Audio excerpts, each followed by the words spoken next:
Good evening.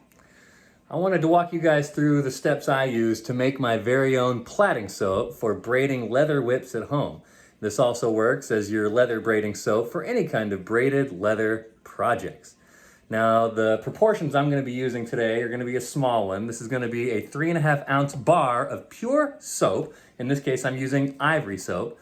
You're going to want 1 pound of lard to go with that and just 1 cup of water.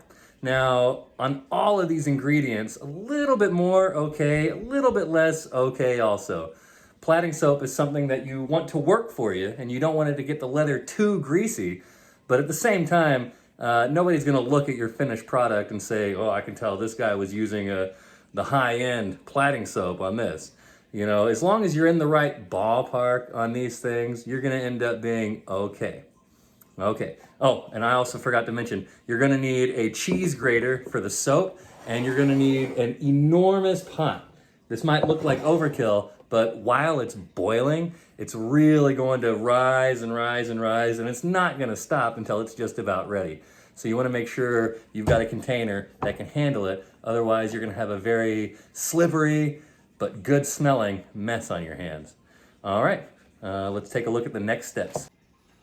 Look at that chewed up bar of soap right there. That is one chewed up bar of soap. All right, the very first step you guys are gonna wanna do is grate your soap. That way, when you start boiling it, it melts plenty fast. And you see there, a lot of it just crushed up in my hand. Big chunk like that, that's okay. If you're one of the very few people in this world who do not have a cheese grater, you can also just crush your soap up or get a knife out and cut it to itty bitty pieces. All right, there you go. Now, I'm going to add in my water and then fish myself out just about a pound of lard. Remembering all of this is a little bit more, okay, a little bit less, also okay.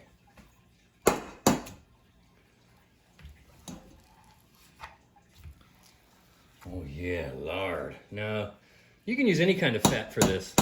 I choose lard for the convenience of it, but if you find beef tallow or pork fat somehow rendered in its pure form, that works just as well too.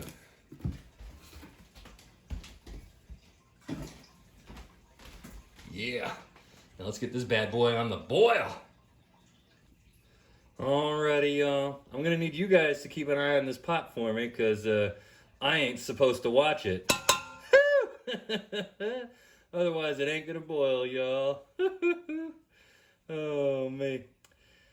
Well, anyway, I'm just gonna set this thing to boil, and I'm gonna set it up on high heat and let it sit there until it starts boiling, and then once it does, you cannot leave. You have to keep stirring and stirring and stirring until it's ready. All right, so let's get this thing boiling, and I will stop and talk during the appropriate times.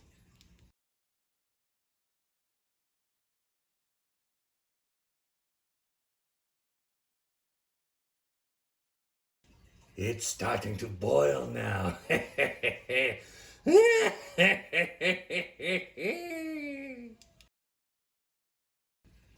All right, now as you can see, it's coming to a really nice boil, and you might not be able to tell, or you might. Even in this gigantic pot, the foam is still threatening to boil over. And when it does, I do take it off the heat for just a minute or two, and I let it calm down before I put it back on the heat, and it's looking like I'm gonna have to do that right now. But while it's boiling and you're making your stirs, every once in a while, just go ahead and lift up some of it and see if you got any big chunks like that. You want those going away. Oh, yep, look at that. I wish I had a bigger pot in the house. I'd use it. I got to take it off the heat for just a moment or two. Got to let it die on down some.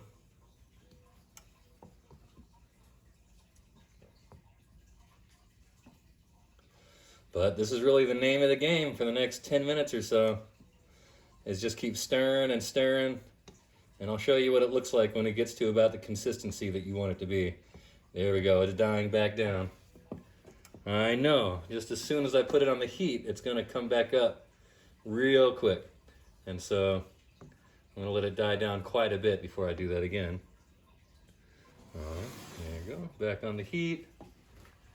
There it goes, roiling, boiling. The chunks are getting smaller, that's good. All right, so for now it's just a matter of stirring. I'll let you guys know when I get to another intensive spot.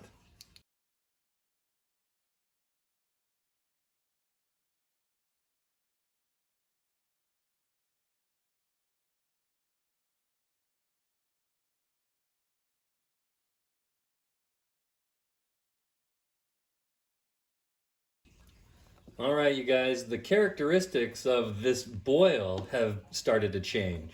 And that's a sign that it's getting close to being ready. And what I mean by that is just the way the bubbles are coming up, all of a sudden looked different.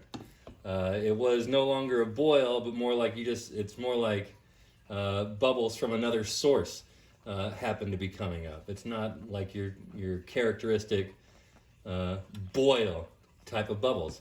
Another sign that this is almost ready is that it is not rising nearly as much anymore. As a matter of fact, you notice I took this out for several seconds and it didn't rise up at all. The last thing I'm looking for is that as my spoon slides through it, it sort of leaves like a dimple behind it, for a lasting dimple that lasts for, I don't know, just a second or two. And that's when you know that it's going to be ready.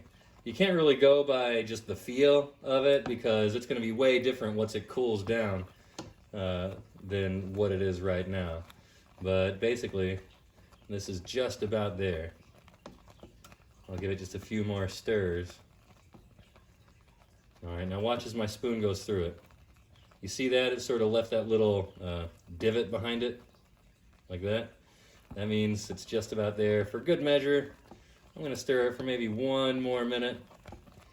Like I said, it's a very forgiving concoction to make. You can go a little bit wrong in a lot of different ways, and you're still going to end up with some workable plaiting soap. Unless you put way too much fat in there, your consistency is going to feel nice. And once it's applied to the leather, it's not going to darken it. Still, it's going to do just what it needs to do. It's going to make the leather nice and slippery, but it's still going to dry off quick enough that it doesn't really achieve the same thing as like a leather conditioner. All right, I am now ending the boil. Just a couple more stirs. I'm going to take it off the heat source. And I am now going to let it cool down, not all the way, but I'm going to get it to where it is cool enough to transfer it to a Tupperware or some other kind of plastic container, and I'll show you guys that as well. Another thing I'll point out is that this is still just off the boil, and the consistency is something like a meringue when you first make it, or good whipped cream after it's just been whipped. And that changes as it cools. And I'll show you guys that as well. All right, I've let it cool for about half an hour or so, and now you see the consistency is like melty ice cream, or maybe like coconut oil on a warm day, or something like that. And I like to keep mine in a food container. It's just a funny thing I like to do, put it in the fridge, have people open it up and think they're getting some sour cream, and they get a big old mouthful of soap and fat. So anyway, what I did was I grabbed this thing of sour cream and just ate it all up in that last 30 minutes. And now I'm going to transfer this plaiting soap over to that container. And of course, I'm not really going to put it in the fridge. I'm going to let it continue to cool down all the way. And then once it's all the way cool, it sort of gets a consistency like, I want to say butter, but it's not quite as firm as butter is at room temperature. It's just a little bit softer than that. It definitely has a soapy, slightly greasy feeling to it.